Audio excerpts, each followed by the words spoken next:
आप अपना portfolio size share करना चाहेंगे ऑडियंस के साथ? Currently, my portfolio is around 1.3 crores. तो अभी तक आप कितने मल्टी बैगर्स ढूंढ पाए हैं? आज के डेट में मेरे पास 37 मल्टी बैगर हैं, तो इसीलिए ये बहुत ही जल्दी ये 2-1.5 साल में ही ये 6x का रिटर्न आया, बिकॉज इसने मेरे एक्सपेक्टेशन को भी बीट किया। और अभी जब मैं 60-70 करोड़ की बात, मैंने ऑर्डर बुक की बात की, अभी इस कंपनी के पास 1000 करोड़ का ऑर्डर बुक है। वहाँ पे मुझे मल्टी बैगर रिटर्न मिले, जैसे 2-3 स्टॉक्स हैं, जैसे जुपिटर वैगन, टीटागर वैगन में भी 5-6x का रिटर्न मिला। तो आप एग्जिट के बारे में इस टर्म्स में सोचते हैं? तो एक अच्छे चोर की तरह ही अगर इन्वेस्टर को भी सोचना चाहिए कि अच्छा एग्जिट कैसा होना चाहिए। ओके, तो आज के जो हमारे गेस्ट हैं उनका नाम है अमिताभ, जो कि एक फार्मर के बेटे हैं, लेकिन उसके बावजूद ही अपनी लाइफ में बहुत सक्सेसफुल है। फिनेंस इंडस्ट्री में इनके पास 12 साल का एक्सपीरियंस है और उन्होंने बहुत बड़े प्रोजेक्ट्स हैंडल किए हैं।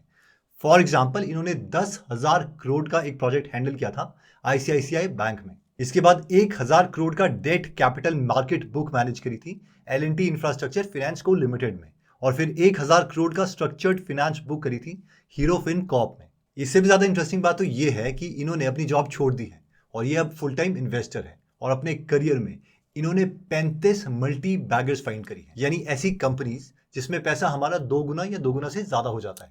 और यही सीक्रेट जानेंगे हम इस पॉडकास्ट में। So let's start. Okay Amitabh, तो जब भी मैं आपका व्हाट्सएप स्टेटस देखता हूँ, वहाँ पर मुझे हमेशा स्क्रीनशॉट दिख रहे होते हैं कि आपने एक और मल्टी बैगर फाइंड कर लिया, 31 multi bagger, 32nd multi bagger. तो सबसे पहले तो ऑडियंस को आप ये बताइए कि लाइक मल्टी बैगर होता क्या है? जो भी स्टॉक जिन्होंने 100% से ज़्यादा रिटर्न दिया, यानी 2x हुए हैं मिनिमम, उसे मैं मल्टी बैगर कहता हूँ।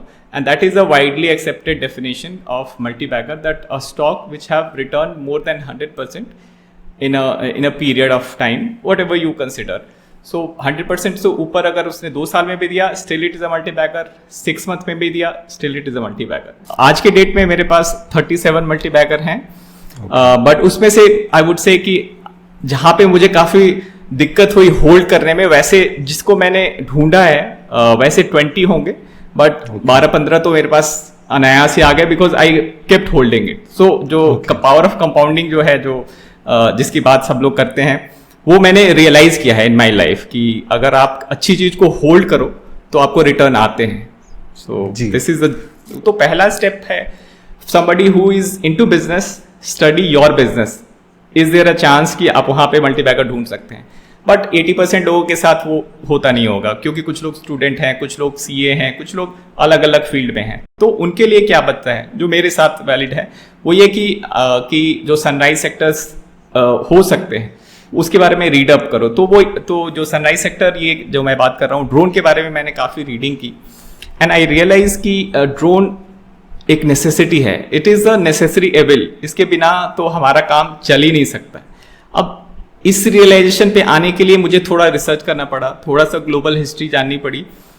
तो इसका बैकग्राउंड मैं देना चाहूँगा जस्ट इस शॉर्ट में, कि एक वॉर हुआ था अराउंड 2015 के आसपास, आर्मेनिया अजरबैजान के बीच में। ये 2 छोटी कंट्री हैं। Azerbaijan has a powerful army, but Armenia won the war. अब और ये जो न्यूज़ जब आई तो इस लाइक कि इंडिया और श्रीलंका में अगर वॉर हो और श्रीलंका जीत जाए, ऐसा कुछ हुआ था इस आर्मेनिया अजरबैजान वॉर में। तो आर्मेनिया जीत पाई थी because of single decision making factor was drones, because they have powerful drones and Azerbaijan was not at all prepared for it. तो सेक्टर मेरे पास क्लियर हो गया कि भाई ये सेक्टर में तो अब ढूंढना है, इसमें तो मल्टी बैगर बनेंगे। This was my gut call कि इसमें मल्टी बैगर बनेगा, बिकॉज तब तक मैं कुछ मल्टी बैगर बना चुका तब। तो और ये फिल फिशर, तो अब फिल फिशर को अब फिल फिशर ने एक चेकलिस्ट दिया हुआ है कि कैसे स्टॉक मल्टी बैगर होते हैं। तो उसमें ये था कि मैनेजमेंट जो है वो बहुत अच्छी होनी चाहिए। तो मैंने पूरा स्टडी किया, मैंने आई थिंक 2-4 दिन तो मैंने सिर्फ सारे उस मैनेजमेंट के जो इंटरव्यूज थे वो सब पढ़े। तो आई रियलाइज कि ये लोग बहुत ही सिंपल बंदे हैं जो मैनेजमेंट है, और वो मैनेजमेंट जो है उन्होंने नाम भी जेन रखा हुआ था, जेन, और वही जेन जो है पॉपुलर वर्ड है। तो वो जेन, तो उन्होंने एक वर्ड काफी अट्रैक्टिव वर्ड रखा था जो, तो this company was in a way telling to investor कि they are preparing for the war. And this is 2018 का न्यूज लेटर एनुअल रिपोर्ट। ऐसा नहीं है कि मैं 2021-2 की बात कर रहा हूँ जब रशिया यूक्रेन हो रहा है। So वो they were preparing, and then I realized कि this management has a very deep-footed understanding of drone technology, और उसके साथ साथ उन्होंने एंटी ड्रोन टेक्नोलॉजी पे भी काफ़ी काम किया था. देन आई रियलाइज कि जैसे जैसे ड्रोन पावरफुल होंगे वैसे वैसे एंटी ड्रोन को भी पावरफुल होना पड़ेगा in order to match. Otherwise तो जैसे कि तो anti drone system is advance electronics based system, जो कि ड्रोन अगर एंटर करते हैं आपके डिफाइंड एरिया में, then you can go for the kill. You can do hard kill और you can do soft kill. तो या तो आप उसका सॉफ्टवेयर किल कर दो या फिर आप वहां पे कोई मिसाइल छोड़ दो. तो मिसाइल से उसको किल करना इज हार्ड किल, तो वो और या फिर उसको जैम कर दिया आपने, उसको डिफंक्ट कर दिया, दैट इज सॉफ्ट किल. तो ये दोनों ऑप्शंस पे ये कंपनी काम कर रही थी. तो फिल फिशर ने मैनेजमेंट में एक पहलू और देखने के लिए कहा था कि कंपनी अगर R&D में इन्वेस्ट कर रही है तो वो अपने रेवेन्यू का, अपने टॉप लाइन का जो जितना वो कमाती है उसका कितना परसेंटेज रिसर्च एंड डेवलपमेंट में एक्सपेंड करती है. सो ये कंपनी का मैंने ट्रैक रिकॉर्ड देखा कि this company has been consistently investing around 7 to 10% of their revenue. जितना भी कमा रहे थे वो बहुत अच्छा, ज़्यादा नहीं कमा रहे थे, बट उन्होंने अगर वो लॉस में भी थे तब भी उन्होंने रिसर्च एंड डेवलपमेंट पे एक्सपेंडिचर किया था. तो ये सब जो ट्रिगर्स, ये सब जो साइंस थे, this was a sign of a good management, good and जो एक ऐसा मैनेजमेंट जो कि लॉन्ग गेम खेल रहा है. And multibaggers is a long game.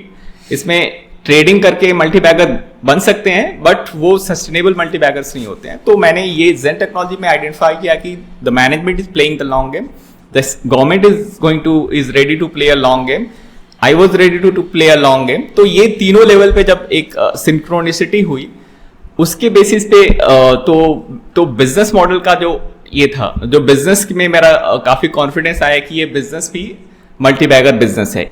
So this is broadly my framework which I try to apply on most of the future multibagger. जहाँ पे मुझे पोटेंशियल दिखती है कि यहाँ पे जेन जैसी कोई बात हो सकती है, तो वहाँ पे मैं ये 3 हैट्स पहनता हूँ and then I go about it. Got it. तो जितना मैं समझाऊँ, कुछ क्वेश्चंस हैं मेरे. तो फर्स्ट आई थिंक ये था कि आपने जो अर्निंग सोर्स था कंपनी का वो आइडेंटिफाई कर लिया, क्योंकि जैसे ही बजट रिलीज हुआ तो आपको पता था कि इनको ऑर्डर्स मिलने वाले हैं, यानी जो सरकार है इनसे जो ड्रोन्स है वो बनवाएगी. क्योंकि ये आई थिंक सबसे इंपॉर्टेंट आपके अकॉर्डिंग सबसे पहली तो ये चीज़ है ना कि उसका जो इनकम सोर्स है वो पता हो जाए. तो वो आपको वहाँ से लगा, तो उसको हम क्वांटिफाई कर चुके थे, लाइक कितने का उसको ऑर्डर मिला है, अभी तक कितने का धंधा करिए, कुछ आपने वो कैलकुलेशंस भी करी थी? हाँ, तो मैंने एक एनालिसिस की थी कि उस समय तक वो कंपनी जो है उसके 2 साल पहले उसके लिए थोड़ा अच्छा साल था. प्री कोविड में उसने कुछ 100 करोड़ का टॉप लाइन बनाया था, लेकिन जब मैं इसे देख रहा था तब इसके पास 70 करोड़ की ऑर्डर बुक थी. और मैनेजमेंट वाज ट्राइंग टू से कि भाई मुझे 2 ऑर्डर चाहिए, मुझे सिर्फ 60 करोड़ का ऑर्डर चाहिए टू सर्वाइव. मीनवाइल एक अच्छी चीज ये भी हुई कि जम्मू में उसके पहले पाकिस्तान या फ्रॉम अननोन टेरिटरी एक ड्रोन अटैक भी हुआ था जम्मू के आर्मी के ऊपर में, जम्मू में कैंप में. तो उसके कारण गवर्नमेंट को एक बहुत ही हसल सा हुआ था. ये एक्चुअली मेरे इन्वेस्टमेंट के कुछ दिनों पहले ही हुआ था. देन आई रियलाइज कि स्टॉक में भी मूवमेंट हुआ था, लेकिन उसी के बाद ये पॉलिसी सब चेंज होनी शुरू हुई थी. वो Jammu attack was a crucial thing. तो मुझे वो लिंक कनेक्ट हो गया कि नहीं, government is hard pressing this sector because Jammu में अटैक हुआ एंड अगर फिर से अटैक हो गया तो एंटी ड्रोन सिस्टम नहीं है, तो आप तो ओपन फॉर किल हो. सो इस कंपनी को ऑर्डर, उसके बाद एक ऑर्डर आया भी था जो छोटा ऑर्डर था, बट एक इंडिकेशन सा आ गया था कि इस जम्मू के इवेंट के बाद उनको कोई फिर से ऑर्डर मिलना शुरू होगा. It's a matter of days. तो वो मैंने एक कैलकुलेशन किया था और वो कैलकुलेशन को इन्होंने बीट किया. एक्चुअली 2023 का जो नंबर था that was like around 1.5x of my calculation. तो इसीलिए ये बहुत ही जल्दी, ये 2.5 साल में ही ये 6x का रिटर्न आया, बिकॉज इसने मेरे एक्सपेक्टेशन को भी बीट किया. और अभी जब मैं 60-70 करोड़ की बात, मैंने ऑर्डर बुक की बात की, अभी इस कंपनी के पास 1000 करोड़ का ऑर्डर बुक है. कैन यू बिलीव, एक कंपनी जो 2 साल पहले 60 करोड़ के लिए बोल रही थी कि मेरे पास 60 करोड़ चाहिए बस, अब उसके पास 100,000 करोड़ है. तो इसमें मुझे जो अभी तक क्लियर हुआ है कि आपको पता था कि उनको 60 करोड़ चाहिए सर्वाइव करने के लिए. Right. और आपको ये भी पता था कि उसी वक्त 70 करोड़ का जो ऑर्डर बुक है, उतने ऑर्डर्स उनके पास हैं, कितना पैसा तो आ ही जाएगा. यानी आपने एक sort of margin of safety देख लिया था कि कंपनी बंद नहीं हो रही एटलीस्ट 1.5 या 2 साल तक. फिर जम्मू वाला भी आपने देख लिया कि यहाँ पे इवेंट हुआ है, जिसकी वजह से जो गवर्नमेंट है वो सीरियस हो गया कि हमें ड्रोन टेक्नोलॉजी पर काम करना है और इन जो बिजनेसेस हैं उनको प्रमोट करना चाह रही हैं. करेक्ट.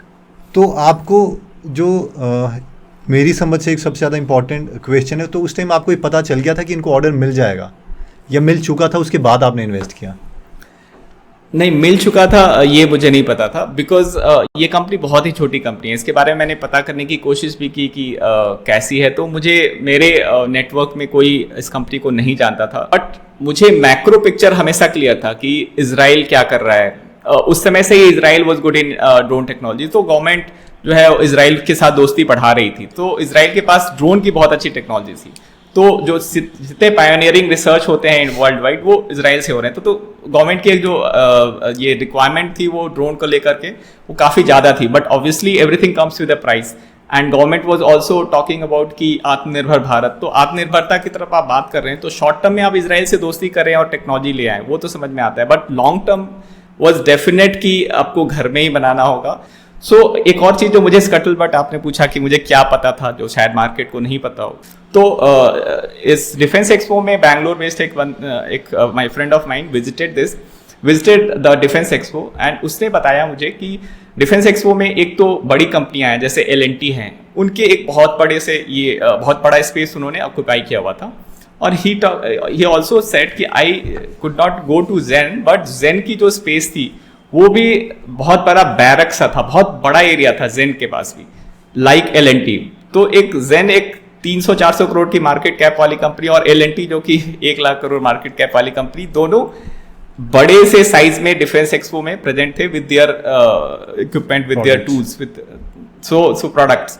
सो ये चीज मुझे लगी कि हाँ, जो मैं एनुअल रिपोर्ट में पढ़ रहा हूँ उसका एक फिजिकल मैनिफेस्टेशन हो रहा है, ताकि दूसरे देश के लोग भी आते हैं और अटेंड करते हैं। जैसे कि इस एक्सपो में यूएस के vice admiral has come, US का जो नंबर 2 है नेवी का, he had come, so likes of that calibre people visit this defence expo. So उससे मुझे पता चला कि हाँ, जेन के पास जो प्रोडक्ट है उसमें दम है, तभी वो इतनी मेहनत कर रहे हैं। तो इवेंचुअली जब उनको कॉन्ट्रैक्ट मिला, मतलब वो सॉलिडिफाई हुआ जो आपकी थीसिस थी, वो कब हुआ जब आप कितना % इन्वेस्ट कर चुके थे, जितना भी अमाउंट आप करना चाहते थे उसमें, तो उसके बाद आपने और लोडिंग करी उसमें और इन्वेस्ट करें?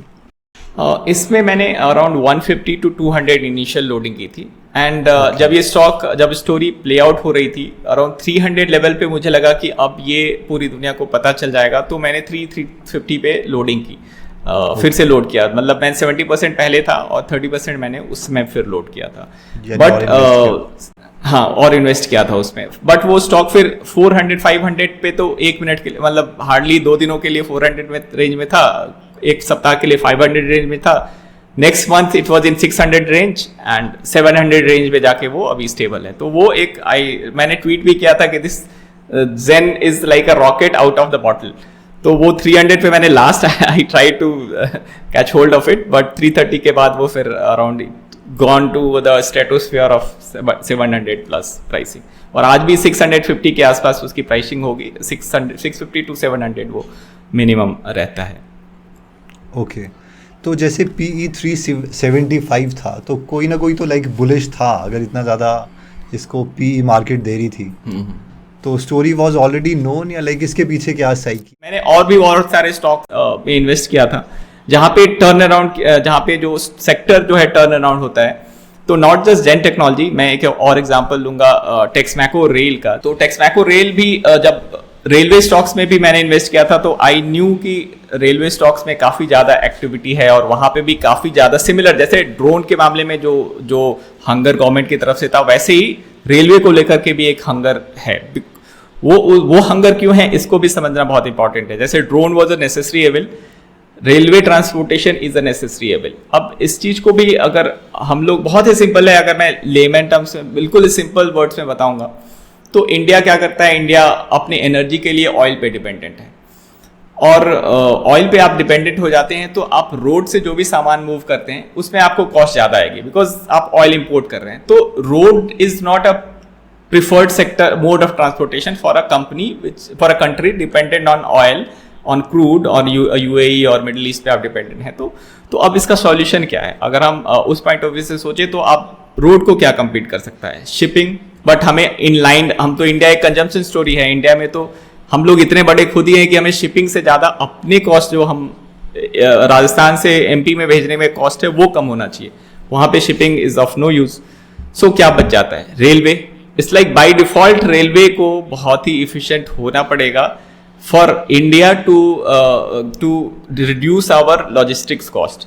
जब तक वो एक कॉस्ट है और कॉस्ट को आप मिनिमाइज नहीं करेंगे तब तक इकॉनमी ग्रो नहीं करेगी. सो इंडिया को अगर आज इंडियन गवर्नमेंट के पॉइंट ऑफ व्यू से सोचें तो लॉजिस्टिक्स कॉस्ट को जो ग्लोबली जो है ब्रिक्स नेशन से कंपेयर करें तो ब्रिक्स कंट्री जो होती हैं Brazil, Russia, India and China, उनका एवरेज जो है वो 100 रुपये के माल पे 11 रुपये खर्च करते हैं ट्रांसपोर्ट करने में. और हम India as a country spends around 14 rupees. तो 14 रुपीज़ वो खर्च करती है. और डेवलप कंट्रीज तो जिसके पास ऑयल है वो तो 8 रुपये खर्च करती है. यूएस 8 रुपये, UK, US and Saudi Arabia वगैरह 8-9 रुपये खर्च करते हैं. तो हम 15 पे बैठे हुए हैं और हमें आना है अराउंड 11. उसके लिए हमारे पास सिर्फ और सिर्फ रेलवे है. तो railway infrastructure thanks to Britishers हमारे पास एक decent level of railway infrastructure है, बट हमने उसको अपग्रेड नहीं किया था बहुत सालों से. तो उसको अपग्रेड करने के लिए रेलवे मिनिस्ट्री ने पहल की, बहुत सारे वैगन्स के ऑर्डर आए. तो मैंने भी ऐसे ही 2-3 वैगन मैन्युफैक्चरर्स में इन्वेस्ट किया. वहाँ पे मुझे मल्टी बैगर रिटर्न मिले. जैसे 2-3 स्टॉक्स हैं जैसे जुपिटर वैगन, तो वहाँ पे भी मुझे 5x का रिटर्न मिला. टीटागर वैगन में भी 5-6x का रिटर्न मिला. जी, तो अभी मेरे दिमाग में 2 चीज़ें आई. एक तो आपका जो पैटर्न है, जो थोड़ा बहुत मैंने देखा जो मल्टी बैगर्स का, कि आप गवर्नमेंट को भी काफ़ी ट्रैक कर रहे हैं. वो जिन कंपनीज में लाइक जो भी उनकी पॉलिसीज़ आ रही हैं उनकी वजह से जिन जिन कंपनीज़ को फ़ायदा होने वाला है, यानी उनकी अर्निंग्स बढ़ने वाली हैं, तो उनका अगर पोटेंशियल वो ठीक प्राइस पे मिल जाती है तो वो ग्रो करेंगी, क्योंकि earning will eventually lead to growth in stock price. तो उसी की वजह से आई थिंक आपने रेलवेज़ में काफ़ी कंपनीज़ में करा, 3 या 4 कंपनीज़ आपने वही फाइंड करी. इवन उसके भी आगे आप चले गए, और भी 1-2 कंपनीज़ थी कि उनसे जो उनके पार्ट्स हैं जो वैगन्स के लिए चाहिए वो आई थिंक उसमें भी आप गए थे. तो ये कॉमन है राइट, कि वहाँ से मिल सकता है हमें मल्टी बैगर, जैसे आप बता रहे हैं कि नॉट मल्टी बैगर बट एक कंपनी मिल सकती है थोड़ी बहुत. बिल्कुल. और इसमें डेफिनेटली क्योंकि हम लोग एक डेवलपिंग कंट्री हैं, ये चीज़ को हम लोग भूल जाते हैं बार बार. और डेवलपिंग कंट्री में मतलब कि डेवलपिंग और डेवलप्ड में अंतर ये होता है कि वहाँ market are bigger than government. We are forgetting कि we are not developed market. तो government as a very strong actor we have to recognize it. So I follow what Nitin Gadkari is saying. I follow what Mr. Modi PM is saying, what Sitaraman FM as FM is saying. So उनसे उनकी बातों को समझ करके या for example mining industry में क्या हो रही है, कुछ सेक्टर हैं जैसे माइनिंग है, उसमें government is a bigger party than your efficiency. Government की पॉलिसी जो है वो आपके प्रॉफिट को डिटरमाइन करती है more powerfully than your own efficiency. जैसे अगर माइनिंग का एग्जांपल लें, अगर आपको सही रेट पे लीज मिल गई माइन की, तो आप इनएफिशिएंट प्लेयर भी होंगे तब भी आप 5 साल के लिए अच्छे पैसे बना सकते हैं. अगर साइकिल टर्न अराउंड हो रहा है वो तो आप उसमें आराम से पैसे बना सकते हैं. तो सेक्टर का कॉल होना, सही होना बहुत इंपॉर्टेंट है. मैं माइनिंग की एग्जांपल दूंगा तो माइनिंग में भी मैंने मल्टीबैगर 3-4x बना लिए, जहाँ पे एक्चुअली मैं ज़्यादा इन्वॉल्व था भी नहीं. जैसे मैंने बताया कि कुछ मल्टीबैगर चल के आ जाते हैं, वैसी टाइप की बात हुई थी. तो माइनिंग स्टॉक्स भी एक गोदावरी पावर करके एक छोटी सी कंपनी है, वो भी 4x हो गई थी. हाँ, उसमें भी गवर्नमेंट कैसे इन्वॉल्व था, since you talked about government का रोल. तो गवर्नमेंट ने क्या किया था कि एक मिनरल्स का एक एक्ट है, MMDA, minerals and mining development act. तो वो एक्ट आया, उस एक्ट ने पूरा लैंडस्केप चेंज कर दिया. उसमें ये था कि अगर आपने माइनिंग लाइसेंस लिया हुआ है जो 10 साल से पुराना है, तो फिर आपको फिर से आना पड़ेगा. और इंटरेस्टिंगली ये जो मैंने गोदावरी पावर का नाम लिया, इसके सारे माइनिंग लीजेज जो थे वो 10 ईयर्स से कम से नए थे, यानी 5 ईयर्स ओल्ड, 7 ईयर्स ओल्ड.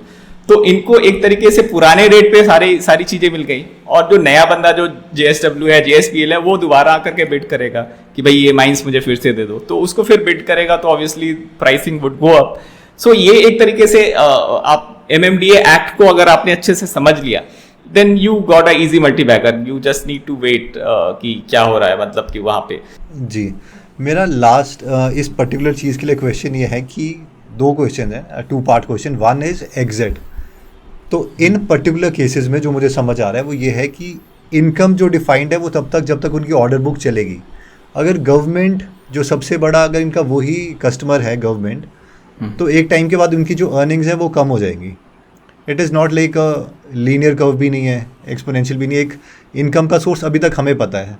तो आप एग्जिट के बारे में इस टर्म्स में सोचते हैं कि अगर वो उसके बाद तो कोई कस्टमर ही नहीं है, या ये अपना दूसरा कस्टमर बेस कुछ बना रही है, या नए प्रोडक्ट्स लॉन्च कर रही है, कोई और वर्टिकल लॉन्च कर रही है, तो उस एंगल में आपका एग्जिट का लाइक अगर कोई आपको देख रहा है तो उसको एग्जिट के बारे में क्या सोचना चाहिए कि ठीक है 3 साल का है मेरे पास, मुझे पता है कि 3 साल तक तो इनके पास पैसे आने का सोर्स है और हर बार हर ईयर में वो इंक्रीज़ होता रहेगा अमाउंट, लेकिन मैं 2-2.5 साल के पास पहुंच गया तो उस टाइम मैं निकल लूँ, क्योंकि अब तो उसके पास कोई अर्निंग सोर्स ही नहीं है, अब अर्निंग गिर जाएगी तो इवेंचुअली ये भी गिर जाएगा।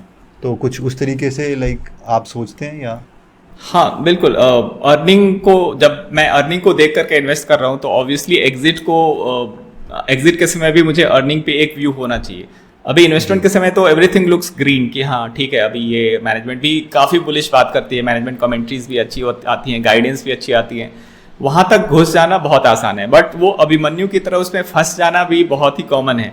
और इस तरीके के तो डेफिनेटली एग्जिट के बारे में आपको पता होना चाहिए। You will not be knowing before hand कि हाँ मुझे इस प्राइस पे एग्जिट कर देनी है। वो उतना प्रीसियंट बहुत कम इन्वेस्टर होते हैं क्योंकि things are very dynamic. But हाँ आपको पता होना चाहिए कि अच्छा doors are closing, you should have a sense of कि जैसे मैं हॉलीवुड की कुछ मूवी देखता हूँ, उसमें ये बताते हैं कि जो अच्छा चोर होता है वो उसको सबसे पहले एग्जिट के बारे में पता होना चाहिए, उसको घुसने से ज्यादा दिमाग उस पर लगाना है कि मैं निकलूंगा कैसे। तो एक अच्छे चोर की तरह ही अगर इन्वेस्टर को भी सोचना चाहिए कि अच्छा एग्जिट कैसा होना चाहिए। तो जैसे जहां तक आपने बात की ऑर्डर, गवर्नमेंट ऑर्डर डिपेंडेंट जो बिजनेसेस हैं, जैसे मैंने जेन की बात की, तो वहां पे आप ये देखना चाहिए कि पैसे आने के बाद कि शुरुआत में जैसे अभी वो 1000 करोड़ के ऑर्डर बुक पे सपोज जेन टेक्नोलॉजी आज है तो उसके पास बहुत ज्यादा सुपर नॉर्मल प्रॉफिट आ रहे हैं। इकोनॉमिक्स से सुपर नॉर्मल एक बहुत अच्छा वर्ड है, सुपर नॉर्मल प्रॉफिट, मतलब नॉर्मल से ज्यादा प्रॉफिट वो अर्न कर रही है। तो जितनी उसकी टॉप लाइन थी उतनी अब इनकी प्रॉफिट हो रही है एक तरीके से। सो उस केस में अब वो क्या कर रहे हैं, उस पैसे का क्या करेंगे? तो उस पैसे को वो इन्वेस्ट कर रहे हैं। जेन के केस में मैं ट्रैक करता हूँ कि वो उससे कुछ ऑल्टरनेटिव क्रिएट कर रही है या नहीं, मतलब कि आप सिर्फ सिंगल फोकस वो एक हॉर्स की तरह ब्लैंकार्ड विजन के साथ चल रहे हैं कि नहीं मुझे सीधे सिर्फ एंटी ड्रोन ही बनाना है, नहीं उसको या सिर्फ गवर्नमेंट ऑफ इंडिया पे डिपेंडेंट रहना है, ऐसा विजन नहीं होना चाहिए। तो ऐसे विजन वाली कंपनी जो है जो आगे जाके दे हिट द वॉल। आपने अच्छी कंपनीज भी फाइंड कर ली और साथ में उस टाइम लोग भी ऑप्टिमिस्टिक हैं, तो अगर वो ₹1 का प्राइस बढ़ना चाहिए था तो वो 5x से बढ़ रहा है या उस तरीके से, तो दैट प्लेज अ रोल। और आप उन अपॉर्चुनिटीज़ के लिए देखते हैं कि अच्छा इस टाइम बुलिश होके जब लाइक मार्केट बुलिश है तो उस टाइम करना चाहिए इन्वेस्ट। मैं पर्सनली इसको ज़्यादा इंपॉर्टेंस नहीं देता हूँ, but I can tell you कि there is a way to figure it out. तो मैं पहले एक तरीका बता देता हूँ जो मैं यूज़ करता हूँ। तो मार्केट का मूड, जैसे आपने बात की कि मार्केट में लोग बुलिश हैं या ये, तो अब हियरसे के बेसिस पे जज करना थोड़ा सा मुश्किल हो जाता है फॉर अ न्यू इन्वेस्टर कि भाई मार्केट बुलिश है या नहीं। तो there are well defined indexes. एक मार्केट मूड इंडेक्स, आप कोई भी गूगल करेगा मार्केट मूड इंडेक्स, तो वो एक नया डिवाइस है। बेसिकली वो मूड को सेंस करता है। तो बहुत सारे जो ब्रोकर हैं उन्होंने मार्केट, जैसे टिकर टेप का एक मार्केट मूड इंडेक्स है, वो मैं देखता हूँ। तो अगर मूड बहुत बुलिश है तो वो बताएगा कि रिस्क बहुत ज़्यादा है।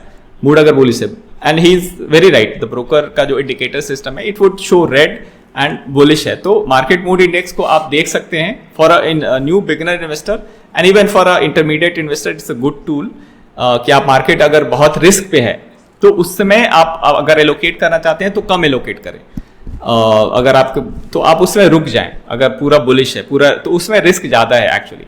अगर वो ग्रीन में चला जा रहा है, मार्केट बहुत बियरिश है, उस समय that is the ideal time to invest into market. अगर आपके पास साइजेबल चंक है, अगर आप SIP इन्वेस्टर हैं then market mood index makes no sense for you. But अगर आपके पास लमसम इन्वेस्टमेंट करने की अपॉर्चुनिटी है then you should refer to this market mood index, because आप उस समय जो इन्वेस्ट करेंगे, आप कोई भी स्टॉक में इन्वेस्ट करेंगे, वो रिलेटिवली मतलब गुड प्रोबेबिलिटी है कि वो थोड़ी से कम पे अवेलेबल होगी। 2-4-5% का आपको फायदा हो सकता है। वहाँ पर आपकी सैलरी कितनी थी टाटा मोटर्स में जब आपको मिली जॉब? तो जब मुझे जॉब ऑफर लेटर मिला तो I was very happy, because वहाँ पे CTC वर्ड का मुझे आइडिया नहीं था। CTC was 5 lakh, but in hand जो मुझे पहले जॉब के बाद जो पेमेंट मिली वो समथिंग अराउंड 20,000 पर मंथ थी। तो वो मेरे लिए एक शौक था, जो कॉर्पोरेट वर्ल्ड में पहला शौक मेरा यही सीटीसी का शौक था, कॉस्ट टू कंपनी। इसका मुझे पहला आइडिया फर्स्ट जॉब में मिला। तो 20,000 वाज अ गुड इनफ। 2007 की मैं बात कर रहा हूँ।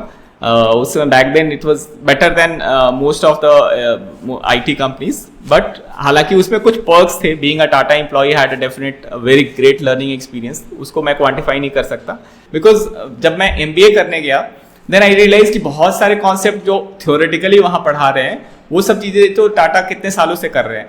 तो हम लोगों को वो एक एडवांटेज मिला एक मैच्योर ऑर्गेनाइजेशन को ज्वाइन करने का। लेकिन मैच्योर ऑर्गेनाइजेशन के साथ उसमें स्टिक कर जाता तो शायद मैं उतना ग्रो नहीं कर पाता। I would not have become investor at all, क्योंकि वहाँ पे एक करियर पाथ भी दिख रहा था। बट मुझे एक जो बोलते हैं कि फाइनेंस का कीड़ा बोलते हैं, कि फाइनेंस का कीड़ा मेरे अंदर आ गया था जब मैं वहाँ पे था। तो हाँ, टाटा में जब था तो मुझे एमबीए करना ही था, तो मैं वहाँ से निकला। तो फिर आपने एमबीए करी और फाइनली जॉब छोड़ दी आपने? जी जी। तो आप अपना पोर्टफोलियो साइज शेयर करना चाहेंगे ऑडियंस के साथ? लाइक अभी आपका साइज जो पोर्टफोलियो का है? श्योर। या currently my portfolio is around 1.3 crores. It's not it has grown organically 1.3 crores. So basically savings और ये सब जोड़ करके मेरे पास मैंने 50 lakhs टाइप का इन्वेस्टमेंट होगा, around 40 to 50, but over a period like over a period over 5-7 years 50 lakhs मैंने इन्वेस्ट किए होंगे, जो अभी 1.3 crores हैं। और over a period of last 4-5 years he meaningfully आप एवरेज इसको कर सकते हैं, क्योंकि मैंने लास्ट लेग्स में ज़्यादा पैसे डाले हैं, इनिशियल लेग्स में कम पैसे डाले थे। तो जैसे हमें काफ़ी मल्टी बैगर्स मिले हैं, तो उसके अकॉर्डिंग लाइक कई लॉसेस भी होंगे, क्योंकि जो टोटल रिटर्न है that is like close to 2.25 I think x of the total investment. मगर वो स्प्रेड भी है आई थिंक। या प्लीज कंटिन्यू। हाँ, डेफिनेटली लॉसेस तो it's like other side of the coin. Definitely you can not own the coin until you see the other side of it. So मेरे साथ भी लॉसेस हुए हैं, बट वो बहुत ज़्यादा नहीं हुए हैं, बिकॉज मैं एक बैंकिंग कम्युनिटी से आ रहा हूँ, और bankers are very risk prone in that sense कि पहले वो preservation of capital is intuitively built through training, through ICICI bank training, through L&T training and all. Basically एक लर्निंग मेरे लिए ये रही through one of the losses which was in to Solara Active Pharma. So 2021 में जब API stock, ये one of the API stocks है, API जो कि फार्मा में एक बेसिक इंग्रेडिएंट्स होता है, तो फार्मा स्टॉक्स है बेसिकली। तो ये फार्मा स्टॉक्स जो है वो पीक पे मैंने इस पर इन्वेस्ट कर दिया था, और इसमें स्टोरी टेलिंग बहुत ज़बरदस्त हो रही थी। जो प्रमोटर जो थे और मैनेजमेंट जो थे, they were telling a story which I could not figure it out कि is a story and there is no execution behind it। तो इसलिए मेरी लर्निंग ये रही कि आप जो भी मैनेजमेंट कमेंट्रीज को पढ़ो, उसके इंटरव्यूज को सुनो, but one have to be careful कि उसमें से क्या टेक होम कर रहे हैं। Because pharma was in a bull run, और बुल रन में हाई इन्वेस्टमेंट, हाई प्राइसेस पे मैंने इन्वेस्ट किया, तो ऑब्वियसली मुझे उसमें लॉसेस हुए, 50-60% का लॉस हुआ। इसमें एक्सेप्शनली 60% का लॉस हुआ था सोलारा एक्टिव फार्मा में। स्टिल लाइक आपने इतनी सारी मिस्टेक्स करने के बावजूद अभी आपका इतना पोर्टफोलियो है, और जो सबसे बड़ी कंपाउंडिंग है, वॉरेन बफेट भी कहते हैं, that is the compounding of knowledge. तो वो जब कंपाउंड करेगा, क्योंकि अब वो सारी मिस्टेक्स हो चुकी हैं, the portfolio could easily be like 10 CR 50 CR within like coming decades, 2 decades, might be more. Yes, power of compounding की ब्यूटी यही होती है कि फैग एंड में जो नंबर्स आते हैं वो फैग एंड में आते हैं। इट्स लाइक लास्ट ओवर्स में छक्के लगते हैं। So I am patiently holding, and so actually मैं बहुत ही ज़्यादा एक्सपेरिमेंटल हूँ in that sense that for me learning is more important than actually than bean counting, than making money actually। So because मैं कहीं ना कहीं एक हद तक एक एडुकेटर भी हूँ। So एडुकेटर अगर किसी ने गलती नहीं की हो तो वो स्टोरीज में क्या बताएगा हमें। तो इसलिए मैं गलती करने के लिए रेडी हूँ। तो I would like to spread my portfolio into sectors which are not heard of, like drone is something I doubt that any serious investor would have made money into drone stocks. So my philosophy of living life is that one should have experience of multiple things, and being an investor, being a full-time investor gives me the flexibility of read up about anything new and invest into it. So मुझे वो craze ज़्यादा है कि मैं एक नए sector को पढूं और उसमें आई कैन मेक मनी.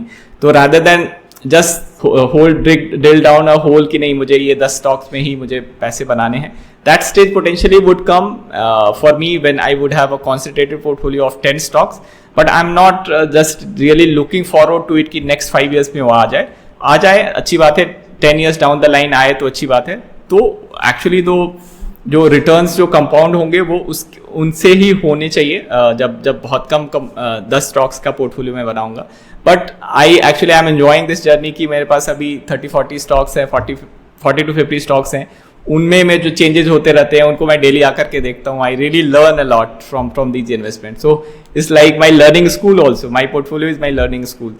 मेरा लास्ट सवाल अमिताभ आपसे ये है कि अगर कोई लड़का है या कोई नई जॉब लगा है, उसकी अभी सैलरी 25K या 50,000 के आसपास है, तो वो कैसे फाइनेंशियली इंडिपेंडेंट हो सकता है, या वो अपना फर्स्ट CR कैसे कमा सकता है? लाइक उसे क्या करना चाहिए ताकि वो जो अपना अमाउंट है उसे रिस्क में भी ना डालें? करेक्ट, ये बहुत ही अच्छा सवाल है. And I think this is a question जिसका आंसर मैंने कहीं पढ़ा नहीं है. इसका answer this is I am going to tell whatever I have learn from my experience. So एक टारगेट, पहले तो आप टारगेट गोल सेटिंग होनी चाहिए कि हाँ मैं मार्केट को बीट करने वाला, और मार्केट को बीट करने वाला आज के डेट में return is 15% return if you are making, you should be happy. तो ऐसी ही चीजों 15% जो है वो मार्केट से भी कमाया जा सकता है. 15% की आप नॉर्मली सिप आपने बनाई हुई है, और जब मार्केट गिर रही है आप थोड़ा ज़्यादा इन्वेस्ट करो, तो आप मार्केट को यूज़ करके मार्केट को बीट कर सकते हो. तो उतने तक तो वैसे ही ठीक चल पड़ेगा. Correct, that's a very right way of saying it कि आप एक वही डिसिप्लिन की बात की. जो फर्स्ट पार्ट तो identifying a stock, second is buying when the stock price goes low. तो ये इंट्यूटिवली नहीं आता है बिकॉज हम लोग ऐसे अगर ह्यूमन इवोल्यूशन की बात करें तो हम लोग ऐसे लोग हैं जो सर्वाइवर के DNA हम में आया हुआ है. तो सर्वाइवर वही था जिसने रिस्क कम लिया था. तो मीन रिवर्जन एक इंट्यूटिवली हमें नहीं समझ में आता है, बिकॉज अगर वहाँ पे वैल्यूएशन, अगर स्टॉक प्राइस कम हो जाता है तो हमें खतरा दिखता है, हमें रेड सिग्नल दिखता है, but that is a green signal for me as a investor.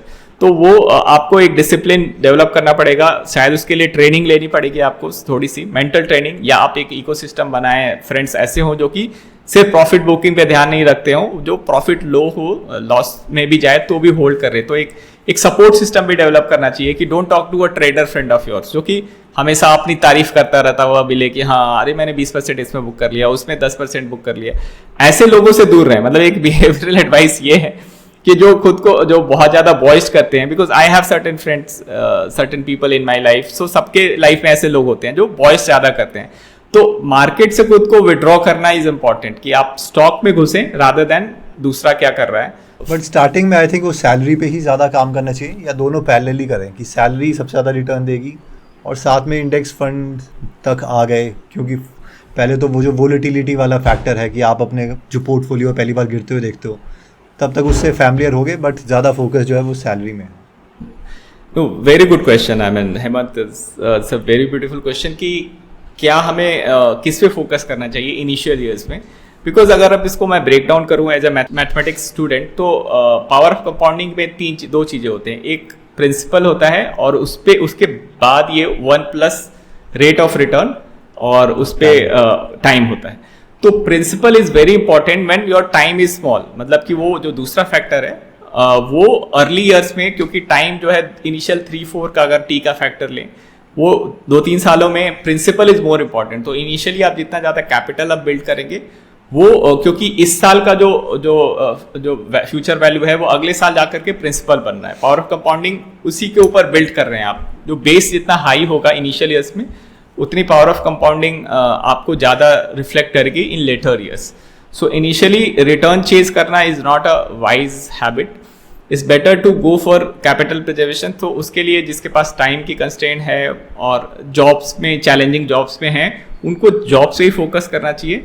Rather they should spend time in getting a promotion in their jobs after initial 5-7-8 years when you have developed good principle, then you can go with trying your hands into market directly. In short की starting में 5-6 साल तक जो ज़्यादा growth है वो salary में मिल रही है, तो वहाँ पे स्टिक रहो. जब वहाँ पे थोड़ी स्टैग्नेंसी आ रही है तब, क्योंकि कैपिटल भी कुछ बिल्ड हो गया, तो वहाँ पे वो जो स्किल सेट है वो डेवलप कर सकते हैं ताकि जो नेक्स्ट ग्रोथ है वो यहाँ से आ जाए. करेक्ट। एक्चुअली अगर as a learner perspective also job में इनिशियली काफ़ी कुछ सीखना रहता है, बट 6-7 साल बाद आपको पता है क्या करना है, तो आपका कॉग्निटिव डेवलपमेंट भी नहीं होगा वहाँ पे। उस समय को आप यहाँ पे मार्केट को सीखने में कर लगाओ सकते तो हाँ, तो इंटेलेक्चुअल क्यूरोसिटी भी आपकी मेंटेन रहती है। That's good for brain health also. Investing is actually a good way to keep your brain alive and active, and that is also a lesser. Thank you so much Amitabh. I pray कि आपका एक 100 करोड़ का portfolio हो और साथ में जो मेरी ऑडियंस है उनका भी हो। Any last thoughts like you would like to share? So my message to the audience who are viewing this channel is this, that investing is a very important skill. मैं basically इसको एक life skill की तरह treat करता हूँ, because मैंने realise किया कि आप लाइफ में अगर आपको कुछ करना है तो आपको थोड़ा रिस्क लेना ही पड़ता है, और रिस्क लेने के लिए आपको जो हेल्प करती है वो चीज़ है नॉलेज। तो investing is also a skill which can be developed, and ये प्रूफ हुआ है over a period of time by looking at record of Warren Buffett, Charlie Munger. आप जिनके भी ग्रेट्स के नाम लें, उनकी बुक्स को पढ़ें और उनकी लाइफ से एक इंस्पिरेशन पहले डेवलप करना बहुत ज़रूरी है। मेरी जो जर्नी है लाइफ की, उसमें मैंने इंस्पिरेशन ली, वॉरेन बफेट से ली, उन बड़े इन्वेस्टर से ली, और उसको I still keep doing it. अभी भी मुझे ऐसा नहीं लगता है कि I have known everything what great investor have learn. So a lot to learn. So एक a person with learning ability, उसके लिए stock market is a very rewarding place. And दूसरा जो learning ability, but learning from what, I mean not everybody can learn, जैसे मैंने शायद किया, मेरा रास्ता शायद बुक्स के थ्रू था, but if you get a hand hold of somebody who know the market, who is ready to teach, then one should invest with him, invest with learning from him, invest time and give some time to that, spending time with that person, that mentorship I'm talking about, because मैंने भी अपने से senior जो investor थे, mentor थे, उनसे सीखा बहुत चीज़ें। बहुत सारी चीज़ें बुक्स में नहीं मिलती हैं, because you should try to learn from other peers, should try to develop mentorship, so that you get to know that there are other things in the market. And still I am still learning, and I spend good lot of time to understand what is happening in the market, how others things, how other have written in their newsletters, or unke to read up a lot and try to learn investing. It's not tough. So that is my message to the audience. Thank you so much Amitabh for coming to the podcast. Thank you so much. जय Hind. Okay. So I hope इस podcast से आपने बहुत कुछ सीखा होगा। मैं एक बार सब कुछ कंक्लूड कर देता हूँ। मेरी सबसे बड़ी लर्निंग ये है कि हमें ऐसी कंपनीज फाइंड करनी है जिसका अर्निंग सोर्स हमें पता हो। यानी अगर हमें पता है कि किसी कंपनी के पास अगले 5 या 6 साल के लिए बड़े प्रोजेक्ट्स आने वाले हैं और वो कॉन्ट्रैक्ट साइन भी हो चुका है, और फिर हम काफ़ी शॉर्टी से कह सकते हैं कि क्योंकि अब इस कंपनी की अर्निंग ग्रो होने वाली है, तो लॉन्ग रन में इसका शेयर प्राइस भी इंक्रीज होने वाला है।